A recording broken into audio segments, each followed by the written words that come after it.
Fala italiano. O que a gente tá fazendo aqui, quanto deu e o que a gente pediu de pizza. Come nome da tua mãe? Regina.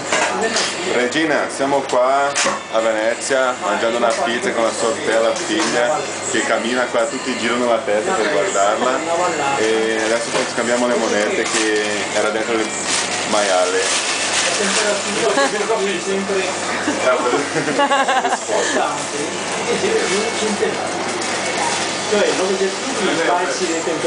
E o sorvete?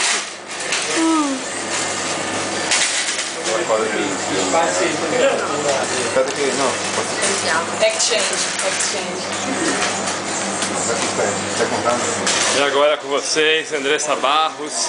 Gente, a pizza daqui, fala sério, é muito boa, muito cheirosa, muito gostosa. Dá uma olhadinha. Ó, queijinho, quatro queijos derretendo. Que delícia. Passa por baixo da mesa. Beleza, obrigada, tá muito bom isso daqui. Tô engordando com sua porra. Gabrielzinha contando os trocados que ele pediu no farol e trocando com a tia. A cara de safado dele. Olha que cara de safado. Eu perdi a conta. A tia